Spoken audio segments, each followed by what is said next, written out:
Welcome back, everyone. I think it's true of every form of music. Sound is more important than notes. And if you think about it, it's really true.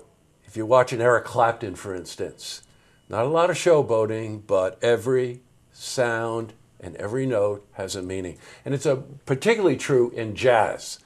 And joining me today is Mark Kleinhaut, who is a jazz guitarist extraordinaire and a director for the Capital District Jazz Limited Group. Yes. Is that right? Limited. Limited. Limited to jazz. But not limited in terms of talent. We should say unlimited. Yeah, exactly right. Welcome, Mark. Thank you. Very nice to have you here. You play jazz guitar your whole life? I've been playing for, let's just say, since I was 15. Oh, okay, a while ago. A long time. Yeah, I've got it. Was it jazz immediately that caught your attention, or was it a different form of music? My first love was folk music, actually. Oh, okay. And Bob Dylan was my first guitar hero.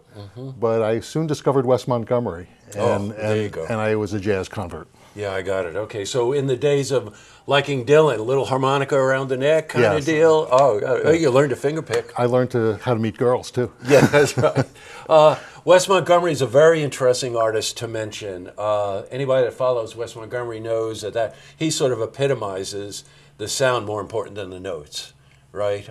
Seriously, the clarity and the warmth in Wes Montgomery's playing is legendary. I don't care if it's a studio album or if it's a live album. It's always the same with him, Yes. right? Yes. Yeah, so he caught your attention. What was it about him? Well, you mentioned sound. It was also the storytelling in his music. Oh, great. It could captivate you and hold your interest for many, many minutes on end. And I found I wanted to do that. I got it. It was a calling. So Now you've got a transition to make there. You've got folk chords, so you've got your G's and your D's and your A minors Yeah, and whatever. Now all of a sudden you're in minor 13ths and all kinds of other things. yes. Yeah, right. So how'd you get there? Well, I was enrolled at Rutgers University, and I switched from a pre-med to a music major, much to the chagrin of my parents. Well, Mark, get that out of your system when you're young, you know? Yeah. Doesn't work that way, does it? I've not outgrown it yet. No, absolutely right. Mark told me, by the way, before we went on air, I said, I play music, and a lot of times the first thing I do in the morning is just go over and just pick up a guitar. And he said he's got his two favorite guitars side by side, and the biggest challenge first thing in the morning is which one, right? Yeah. And I start every morning that way. Yeah, My sure. First big decision of the day. Yeah, nice. But I do play about an hour to an hour and a half every morning, first thing. Nice. So Capital District Jazz Limited, Unlimited, you're putting on a series of concerts right here in Saratoga. Yes. Okay. Tell us about the series. How did it happen, and why are you doing it? Well, our series, Jazz at the Spring, is designed to be a listening room for local folks in Saratoga to really get a chance to hear a pin drop in a music intense listening space with some of the best musicians we can bring, not just locally, but we bring folks from New York City, we bring folks from Boston, we bring folks even from country of Turkey. So, really? We're going to talk about that. It's interesting. Take Nine Maple for example. You go to Nine Maple, and it's wonderful. The room gets heated up, and people are talking, and the musicians are really strong. But you're right. That's a great environment to play in, and an inspiration too, because you get that different kind of feedback from the audience. But you said a pin drop. That's what caught my attention. And it's really true. It gives somebody a chance to really relax, settle in, and study it. Yeah, and the intensity of the quiet is so important to music. You can hear the full sound.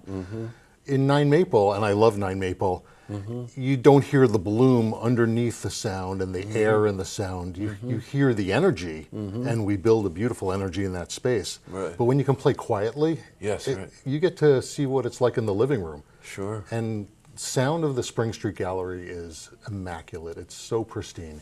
Now, the Spring Street Gallery, by the way, if you're coming off Broadway, scoop down Spring, start back up, past Circular. Right.